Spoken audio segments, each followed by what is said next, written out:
Hey there, ladies and gentlemen. It is me, Dr. Donna. Welcome to week 27 of 11.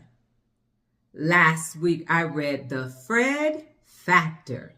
Here's what I have for you.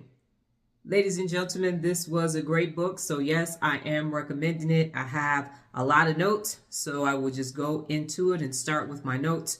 What I will say is that this book is about a speaker who moved and came across his postal worker, his mail person, carrier, and they just went above and beyond. And that is what the Fred Factor is, the effort that you take to go above and beyond to do your job when in fact you may not get a pay raise, you may not get promoted, but it is what it is to be the best person and the best employee that you can be.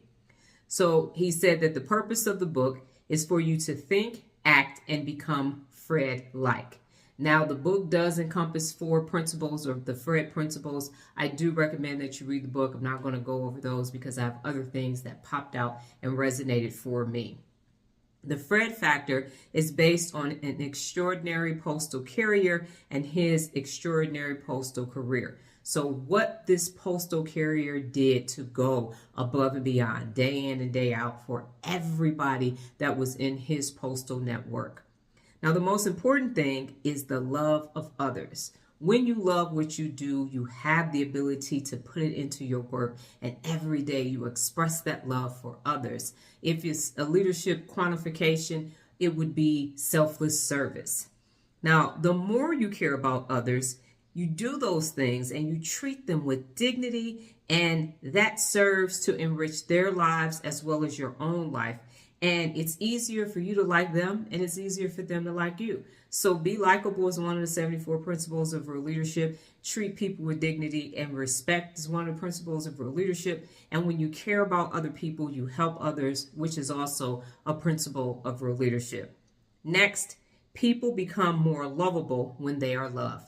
When you love what you do and you express that love to those that are on the receiving end, they in turn feel loved, and then they go and reciprocate it and pay it forward. And then you just end up with this spreading of love. It is a great way to do your job day in and day out. Now, what is Fred's philosophy? Fred's philosophy is make the most of each day, every single day. I tell people on my lives and in person, this is a day that you're never, ever, ever, ever, ever, ever, ever going to see again. Be the best is one of the 74 principles of real leadership. So make the most of your today, because it's never circling back. Be the best every single day. Get the best out of the day. Make the most of each day. Now, Freds, and that's what the author refers to as people in the books, or this type, this Fred-like. Freds either create new value or they add value to the work that they're doing.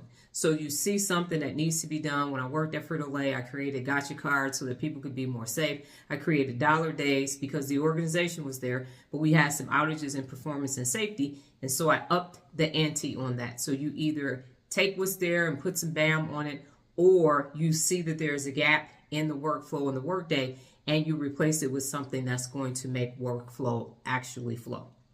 Now, Freds create extra value by doing more than is necessary and exceeding expectations. And as I mentioned earlier, most of the time for no pay, but because it's the right thing to do.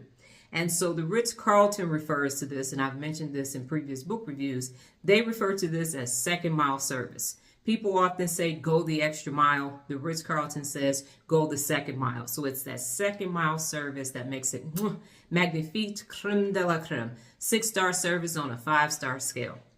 Now, several other things that I took away from the book as well. To know more, notice more. I'm going to say that again.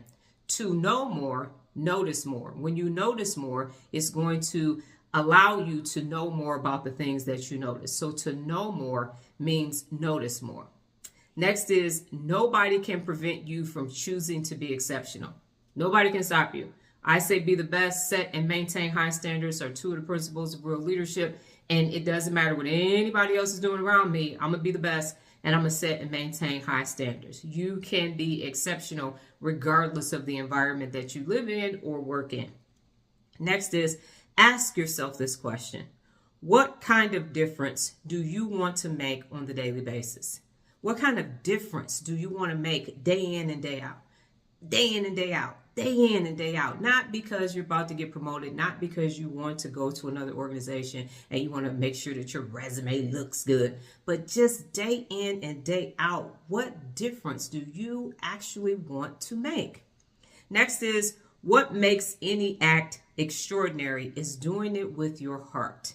Doing it from a passionate place is going to make it extraordinary. And what makes any life extraordinary is living it with love. When you hold yourself personally accountable to be your best and everybody around you, you have the ability to access love day in and day out. It's just pouring out of everybody, and that makes you extraordinary too. And then finally, that's the secret of the Fred factor. That's the secret of it. It's love. Love for what you do every single day. That you put all your effort into it to be extraordinary every single day. You have the ability to tap into your Fred factor. Yes, I am recommending the book. It was a quick, simple read, but it is a book worth reading. It sure is. Last week, oh my goodness. And so I get a software update. It feels like every other day, but I know at least once a month, my phone, I have a Samsung Note 22, there's a software update. I get the notification. I'm usually about to go live. I'm like, okay, I got to push this back. And so I got a new software update, and I feel like it was the overhaul. I couldn't find it. The format, it was just, I was like, excuse me, very upset, very angry. And the black background was for it to be powerful so that the battery could last longer. It was just so many things. I couldn't find anything. And then the black background was there. I said, I don't like this. I don't like this.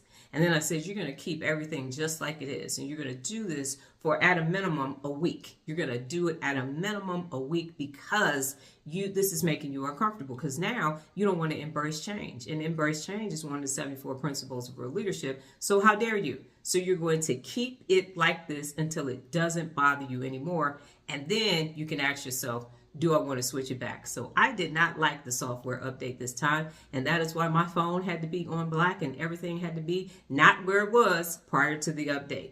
But embrace change. I got to walk the walk. And so I let that software update ensue or enact a change for me. And y'all know how much I use my phone. So it was tough those first couple of days, but got to walk the walk. So, it was awesome.